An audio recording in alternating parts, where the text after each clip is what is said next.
안녕하세요. 메타버스 기업 더픽트의 전창대입니다. 보통 메타버스라고 하면요, 플랫폼을 설치하고 다운로드 받고 좀 뭔가 내가 해야 되는 일들이 많지 않을까라고 생각하는데, 저희가 만드는 메타버스는 누구나 쉽고 간단하게 그냥 웹 브라우저 상에서 URL 주소만 치고 들어가면 쉽게 접속할 수 있는 그런 메타버스를 만들고 있습니다. 그래서 누구나 쉽게 가상 공간에 접속할 수 있는, 그리고 누구나 가상 공간 하나쯤은 웹사이트에서 가지고 있는 그런 시대를 만들고 싶습니다.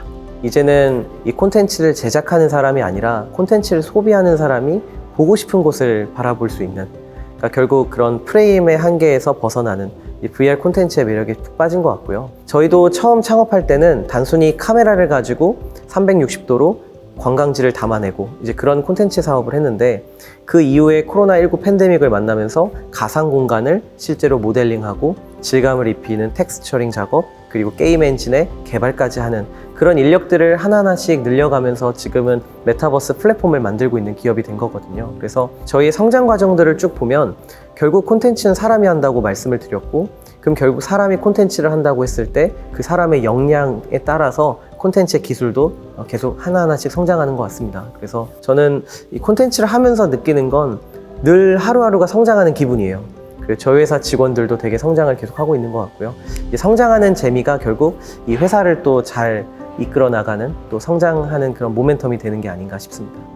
결국 창업 초기에 어느 곳에서 시작하는지가 전 되게 중요한 것 같습니다. 저 또한 서울에 20년 동안 쭉 살아오다가 지역에 정착한 이제 케이스인데요. 저는 스타트업만큼은 오히려 그런 치열한 경쟁을 좀 피해서 각 지역 로컬에 내려와서 자신들의 콘텐츠를 가지고 자신들의 어떤 사업을, 비즈니스가 우리가 흔히 농익는다고 표현하는 것처럼 어느 정도 사업이 성장될 때까지는 인큐베이팅을 지역에서 받는 것도 꽤 괜찮은 경쟁력이다라는 말씀을 좀 드리고 싶고요. 그리고 무엇보다 저희는 이 로컬에서 사업을 시작하면서 되게 차근차근 성장하는 방법을 좀 배웠거든요. 예를 들면 지역에 필요한 관광 콘텐츠를 만드는 일부터 시작을 했고, 그리고 지역에 있는 다양한 학생들, 우리 초중고등학교 학생들, 대학생들을 대상으로 이런 메타버스 교육을 좀 해보면서 이제 저희도 같이 역량을 강화시켜 나왔고, 그리고 로컬의 청년들을 또 취업을 시키면서 지역에서 한층 한층 성장을 하면서 저희가 콘텐츠 역량도 강화됐던 그런 경험들이 있어서, 결국 지금은 다양한 이제 메타버스 플랫폼들을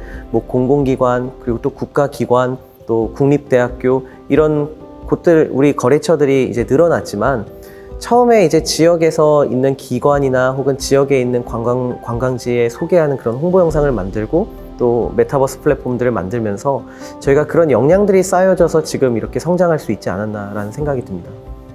우선 콘텐츠 산업이, 특히 지역의 콘텐츠 산업이 그렇게 정부가 혹은 우리 시민들, 도민들이 기대하는 만큼 막 산업이 활성화되진 않았어요. 왜냐하면 콘텐츠 산업에 종사하는 기업과 혹은 기업들 대부분이 이제 단순히 홍보 영상을 제작하는 그런 기업체들이 많거든요. 어떤 관광지를 홍보하는 것도 단순히 영상 콘텐츠로 제작하는 것이 아니라 VR, AR, 가상증강현실 기술을 융합해서 어떤 좀 부가가치를 창출할 수 있는 다양한 체험 프로그램 혹은 체험 콘텐츠를 만들어내는 것도 전 중요하다고 보거든요. 근데 이제 그런 것들을 사실 지역 기업이 하기에, 또 일반 영상 콘텐츠를 만들던 콘텐츠 기업들이 하기에는 되게 많은 기술 개발, R&D 이런 과정들이 되게 필요한데, 저는 그런 기관, 기업들이 그런 시도를 할 수 있도록 도와주는 것이 바로 지역의 콘텐츠 기관이 아닌가 싶습니다. 그래서 그런 차원에서 강원문화재단의 지역특화 콘텐츠 개발 지원 사업, 이러한 이제 지원 사업들은 결국 저희들이 새로운 콘텐츠에 대한 혹은 기술을 융합시키는 콘텐츠에 대한 그런 시도를,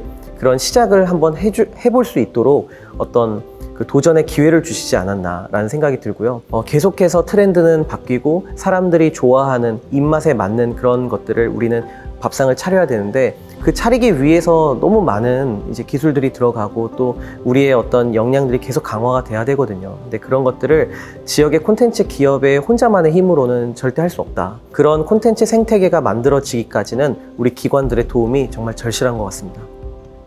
그러니까 결국 콘텐츠를 소비하는 것도 사람이지만 콘텐츠를 생산하는 것도 사람이기 때문에 결국 유능한 직원들을 채용하고 그리고 그분들과 같이 일을 하는 게 가장 즐거우면서도 가장 힘든 일이죠. 그러니까 예를 들면 지역 콘텐츠 기업이 가장 어려움을 겪는 것 중에 하나가 결국 채용 문제일 겁니다. 그래서 어떤 유능한 직원들을 수도권이나 다른 지역에서 이 지역으로 유입을 시키느냐, 이제 그런 것들도 되게 중요할 것 같고요. 근데 이제 저희는 다행히 운이 좋게도 이제 회사를 브랜딩하고 그리고 회사가 하고자 하는 어떤 콘텐츠에 대한 비전 이런 것들을 잘 만들어 나가면서 수도권에 있는 좋은 인재들을 우리 강원 특별자치도에 유치를 하고 또 정착을 하는 그런 복지제도들을 잘 만들고 있습니다. 뭐 예를 들면 수도권에서 오신 분들에게 뭐 전세 보증금을 무이자로 대출을 해준다든지, 그러면 이제 그분이 기업의 대출을 받고 나머지는 금융기관에서 대출을 받으면 되게 좋은 아파트에서 살 수 있거든요. 결국 주거 환경이 좋아져야 그들이 일에 더 집중할 수 있고, 그리고 일에 집중할 수 있는 그런 인력들이 결국 콘텐츠를 만들어내는 거기 때문에 콘텐츠 산업의 가장 기초는 결국 그 콘텐츠를 생산하는 그분들의 어떤 여건들, 근무 여건들, 주거 여건들까지도 이 기업들은 생각을 해야 된다. 근데 보통 콘텐츠를 만드는 기업들이 그런 고려를 잘 하지 않는 것 같아요. 그냥 하나의 영상 제작을 하는 도구로 생각하는 경우도 있는 것 같고요. 그래서 저는 로컬 콘텐츠 기업들이 앞으로 해야 되는 방향은 결국 그 기업들의 일을 하는 종사자들이 아주 즐겁게 일을 할 수 있는 환경을 만드는 그런 게 로컬 콘텐츠 기업의 가장 강점이지 않을까 싶습니다. 늘 주변에서 하시는 얘기가 수도권으로 이제 가야 되지 않겠냐, 이제 어느 정도 컸으니 이제 서울로 떠나야 되지 않겠냐, 이런 되게 그런 말들을 많이 하세요. 근데 저는 그 로컬에서 기업이 왜 존재해야 하는가, 지역에서 스타트업이 할 수 있는 역할은 무엇인가, 그거에 대해서 정말 하루하루 생각을 계속 하고 있습니다. 저는 콘텐츠와 이런 IT 기업, 그러니까 ICT 기업이 사실 로컬에서 할 수 있는 역할이 더 많다고 느껴지는 게, 결국 로컬의 어떤 좋은 우수 사례가 결국 다른 나라에 또 다른 로컬에 또 거기에 적용이 될 수 있다고 생각이 들거든요.